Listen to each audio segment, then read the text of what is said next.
Okay, well, those are the headlines that we are going to be tracking for you all evening on ET Now. Well, our first topic at hand is going to be inflation. Many of you may have felt that you're paying a little more for your groceries than you were last year.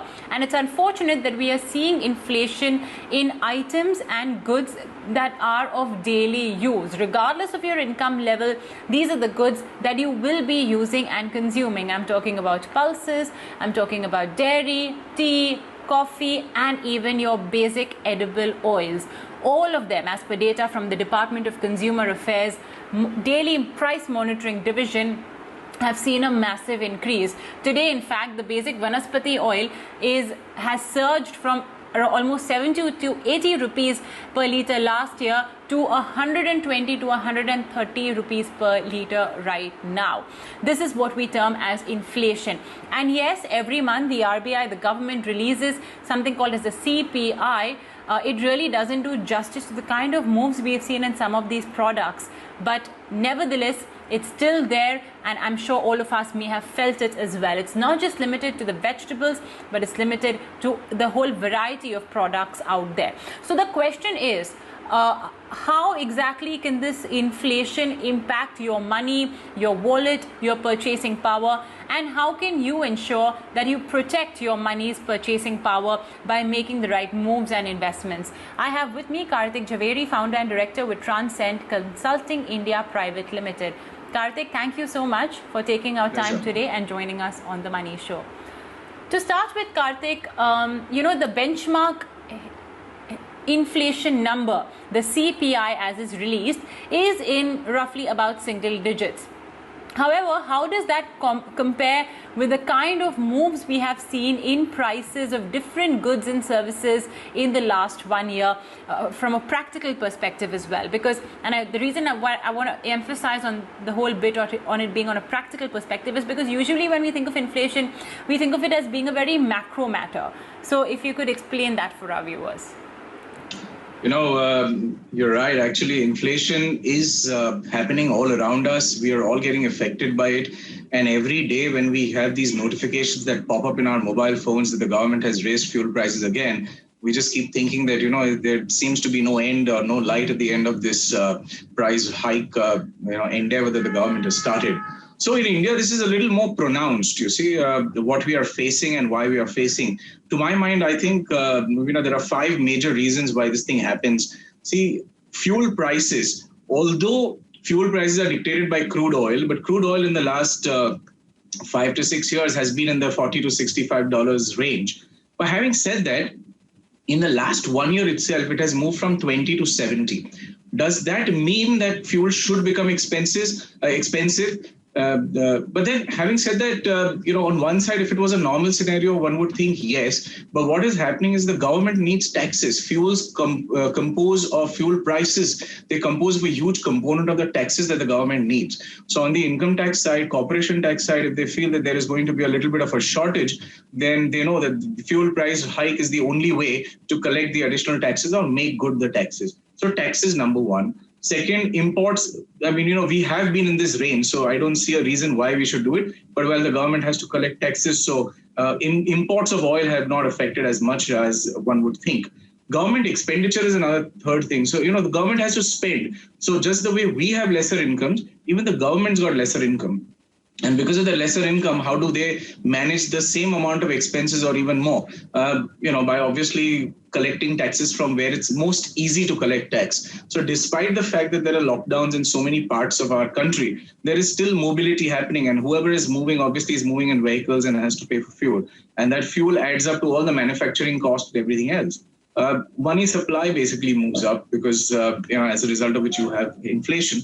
There's another problem which is happening right now in India, which a lot of people are not looking at, which is climatic hazards, which affects food supply. You have cyclones. We've just seen something in Mumbai. While as we speak, there is something on the eastern coast of India. So these things affect the food supply, they affect the infrastructure, again, as a result of which the government somewhere needs to spend a lot more money. So if you put all these things together and make it into a complete puzzle, then you'll see that inflation is something that we in India are going to have to live with, and we'll have to provide for it one way or the other. as far as we individuals are concerned, it affects us, but we have to find ways and means of mitigating it, like the way you said in the, earlier in the show. But at the same time, every single day, every single month, we are having to spend more money, and within the limited income that we have. So on a practical standpoint, it's not even the 6% or 6.5% that the CPI tells us, but I would think it would be, on an average about 8 to 10% or even a little higher, depending on the kind of goods and services that you're consuming. So from a common man's perspective, yes, this is a serious issue.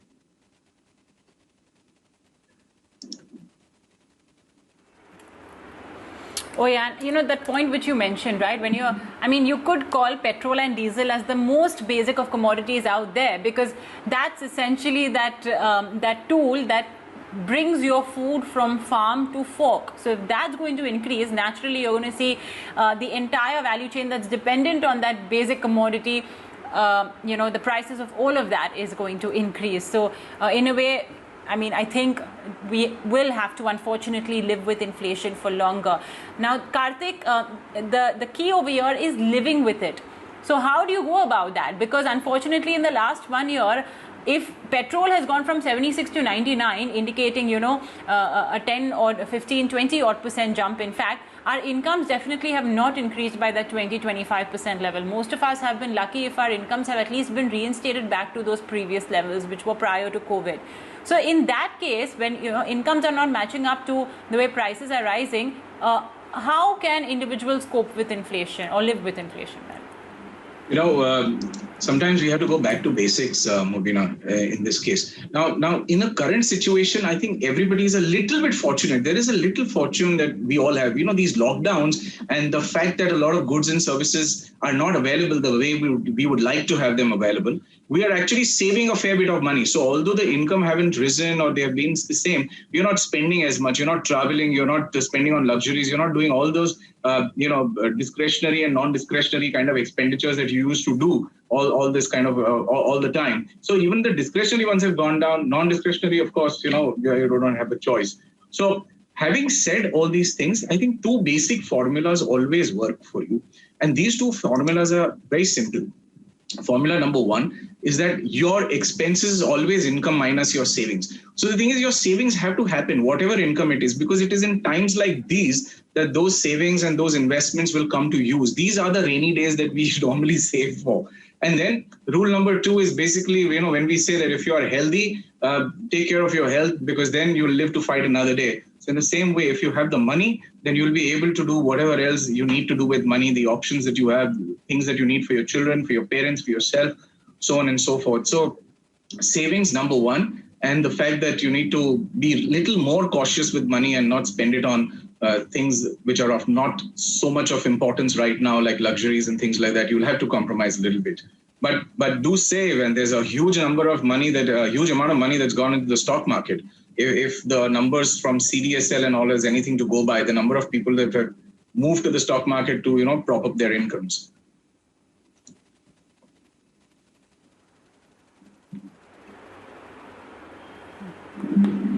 So, I think, would you say, Kartik, then that the one way, given the fact that our incomes may not have risen in this last 1 year due to the crisis, but that leaves us with no option but to ensure that we invest our money in equity markets? Is that the only way to be able to tackle inflation? Because the next question that will come, the next pointer that many may throw is that, I have my money parked in fixed deposits and they give me 6-7%. But on an average, that's really, if we have to consider everything, that's really been the inflation as well, right? Because that's what the CPI as well has said. So how would you stress on the importance of ensuring equity investments then to tackle inflation? So, what happens here is that we'll talk about equity in just a moment. You need to have savings. A lot of people in the last 20, 25 years that I've seen, people earn money and then they spend it. And they think there is an inertia of income which will happen forever, which means income will continue and will continue to rise as well endlessly. Now, situations like this, scenes that we are facing right now, give us, a moment of truth.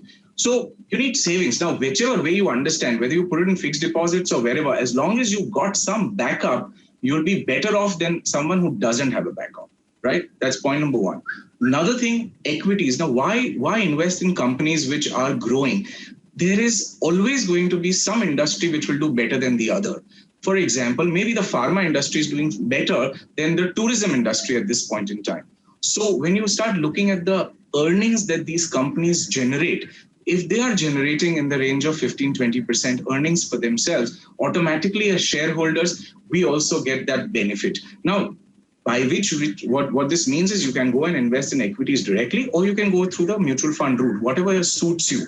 But the point is that when you have a return on equity, or when the equity market income from these companies, when those companies generate about 12 to 15 to 20% growth in their incomes, in their sales, in their turnover, that does translate into growth for the share prices that we are holding for them. It does not always move in a linear fashion, but broadly, this is the logic. So for the people who are willing to get into equities and realize the fact that equities will do double of inflation, and which is what will see you through many, many years in future, which will of course create wealth also over a period of time, that's the option. And for the ones who are still going to be a little conservative, or for the senior citizens where we know that fixed deposits will do 5-6% and they're struggling with that, maybe look at options like peer-to-peer lending, where you're more or less bypassing the bank. You're doing a similar activity, but your returns are then higher in the range of 8 to 11 to 12%. So that's the other thing that you can do. Debt funds also do about 5-6%. So therefore, I think there are two major options as I see in today's time. Equities is number one. Perpetually, it will create wealth for you. And the other ones, part of the portfolio could be put into P2P lending.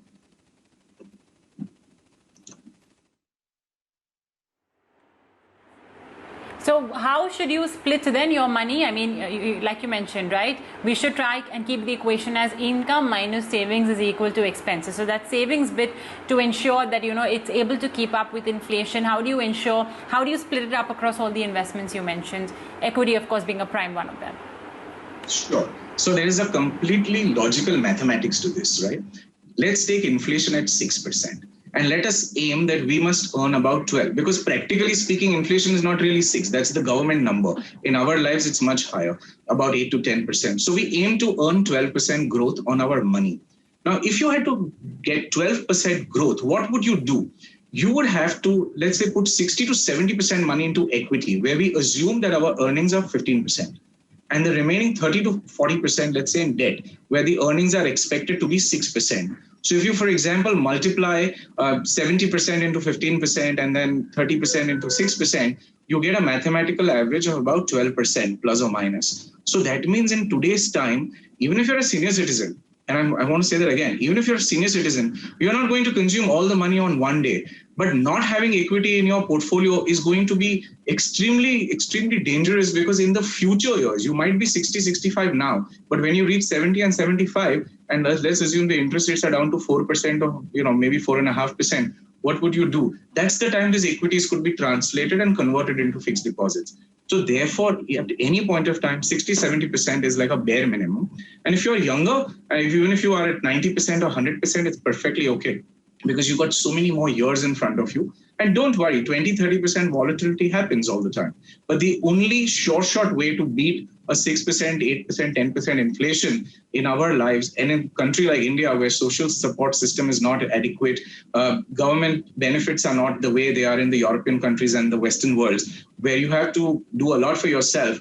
One thing, of course, buy your health insurance. The other thing, get all your money into equities, and whether it's mutual funds or whether it is direct equity, that's your choice, and that's based on your capability of management. But look at the 60, 70% number in equities. I think that's the number to go home with.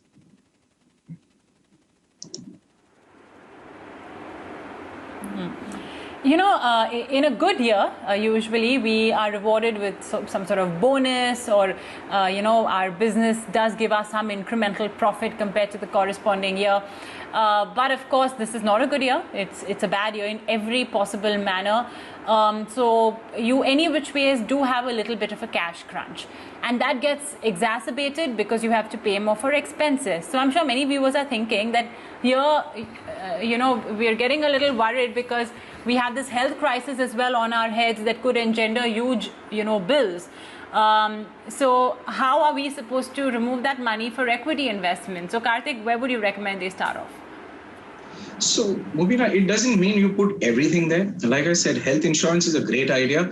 Now, health insurance, you see, most people will do only health insurance to the extent of the tax benefit, but that's not the way to look at it.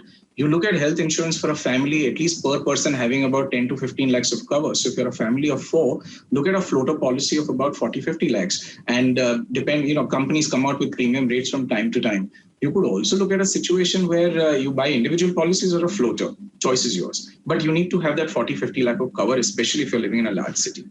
That's point number one. The second point is, it doesn't matter, even if you have, this is like a moment of truth, it's a realization, right? So you start today, you will suddenly not have like a 1 crore portfolio, but you start building it brick by brick. Can you put 5,000? Can you put 10,000? It's more of a discipline that we are talking about. If you do that, then in a few years' time, you are prepared for any situation.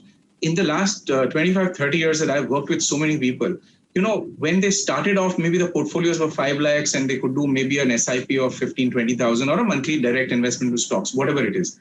But when they become about 40 and when you have something like 70, 80 lakhs, 1 crore behind you, which you build over 20 years, then you're in a very different space. Your mindset is very different. Your stress level is very different. Your peace of mind is completely different from the rest of the people. So you have to start somewhere, right? So today, if you have, like you mentioned, you have a bonus or you have a little bit of a surplus, or if you have a little bit of money in fixed deposit for that matter, why is it sitting there? There are people who believe that every year, first week of April, they must park money into PPF. So don't do that. Or if you have it and if you finish 6 years, maybe pull out some money from there and get into equities. Look at the market. Last 1 year, it's been about 100%. And the rally is likely to go on. See, the crashes happen once in 4 or 5 years. And those crashes that happen take away your entire portfolio value by 30 to 40%. They reduce it by then. But that's not the way it's going to live forever. The markets don't end there. The world does not end there. There is a next day and a next week and a next month and a next year, which is going to happen. So your portfolio will come back. So all the people who were resilient and who stayed invested through the last year saw their portfolios going down and they came back. And then they kept adding to it. So today they are far better off than they were before 2020 or before 2019. So I think the thing is start somewhere. If you don't start, of course, you won't get anywhere. But I think the starting point is important. If you have money in unproductive assets, if you have money in unproductive LIC policies or other policies which are from private companies, which are giving you about 3%, 4%, the traditional type of policies, the endowment type of policies, you could actually start surrendering them or closing them. Yes, there will be an immediate little loss, but that brings in the much needed cash flow for a better future. And therefore, those kind of adjustments need to be done. So everyone has got multiple pockets, you see, and there are some pockets which we deliberately and psychologically don't want to touch. But I think it's a time to start evaluating every single pocket that you have and then make the right decision and then move forward. So there are options. You could get into ULIPs, which are insurance-based products, which will give you tax-free returns also, and they give you the benefit of insurance and equity investment. Then there is mutual funds. There is direct equities to go to. There is peer-to-peer lending that I mentioned. There is debt funds that you can park a little bit of your contingency funds and the funds that you need for the next 6 to 8 months. So there are options and opportunities are always available. Nothing is taken away from you. But the point is you need to start. You can start with as little as 5,000, but it's going to take time and the pot will fill up at some time.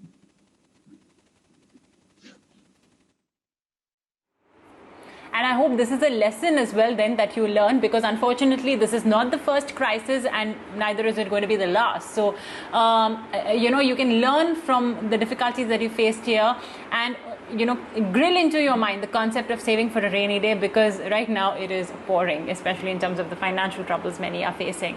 Okay, I think we have time for just a few questions and queries. So let me get quickly straight to that.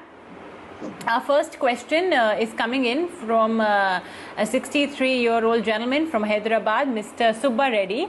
He says, I'm retired and I have received 60 lakh rupees from the sale of his agricultural land in his village. He says he does not need the money for the next 10 years. He wants to invest it in mutual funds, 70 to 75% in equity, 25 to 30% in debt MFs. So he asks you, Kartik, how could he invest this money? I mean, the fact that he doesn't need it for the next 10 years is great, because it shows that he is secure financially for the next at least 10 years. What should be the investment strategy he should adopt? He also says that his risk tolerance, perhaps from an attitude perspective, is moderate. Kartik? That's right. So, what he should do is from the equity portion of his money, the money that he wants to put in the equity markets, follow a rule of 30, 20, 20, 30. So what that means is that you put 30% of your money in large cap, which gives you the stability and the robustness to your portfolio. So these are funds which will help you invest in the large cap companies like the TCS and the Britannia and the Nestle. So where the fluctuation and the volatility is much lesser. So you go there. 20% goes into mid caps, which is somewhere in the middle. These are companies which are likely to become blue chips of future. They are likely to grow. 20% into small caps, because that becomes an aggressive area to get into. But that's also therapeutic and it's needed. The reason it's needed is because these are companies that are growing at a ferocious pace. And it's really not possible to identify all these companies without deep research, which the mutual funds do for you. So 20% in a small cap. And the remaining 30%, you could go into sectors. There's so much of news around you. So look at, for example, banking. I like that sector. I like the technology sector, the pharmaceutical sector. So you've got a couple of choices there. So you can split that remaining 30% into these 2-3 sectors. It's a little bit of a focused investment.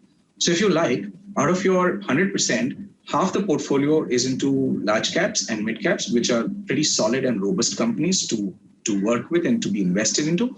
And the other half, which is your small caps and sectors. Sectors is a focus strategy. Small caps is the aggressive bit. So you've got like everything on your plate, and that becomes a nice little portfolio to have.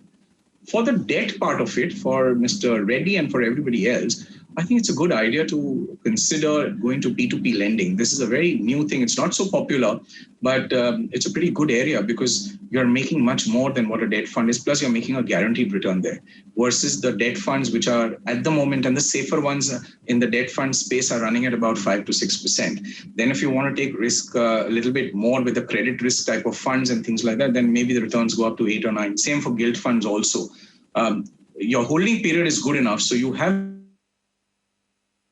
the choice of getting into funds and pure debt funds like the banking PSU funds or the liquid funds.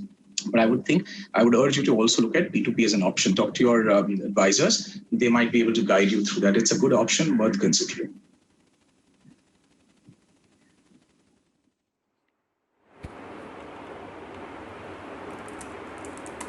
All right.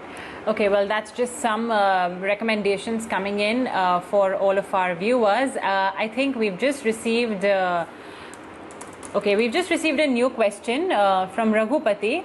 And I think it's something relating to what you as well were talking about.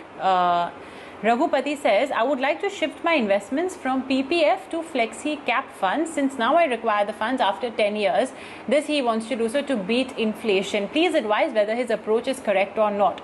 You were talking about this, that many individuals have the habit of, putting money in their PPF on the first of every month. I guess Raghu's lock-in period in PPF is over, so now he's free to access the funds.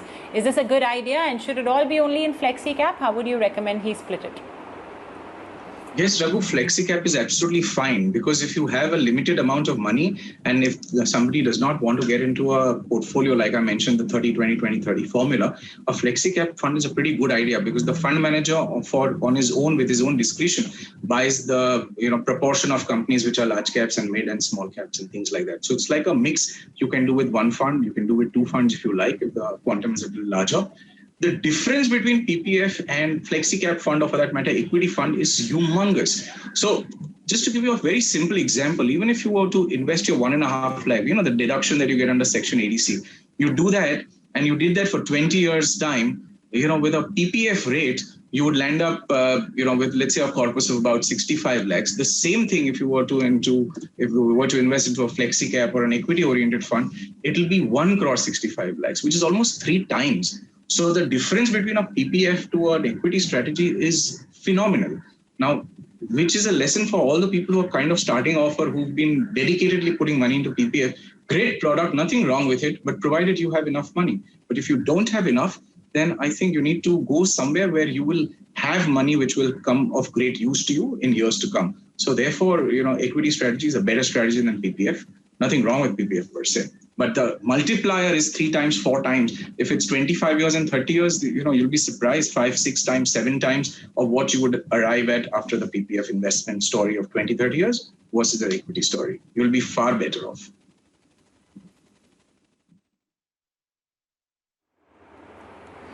Well, Kartik, we leave it at that. Really appreciate you taking our time and joining us today on The Money Show. Thanks very much. Okay, well, folks, you can, of course, catch this entire conversation on ET Now's YouTube channel. But with that, we're out of time on the show. Thanks for watching. Stay tuned to ET Now.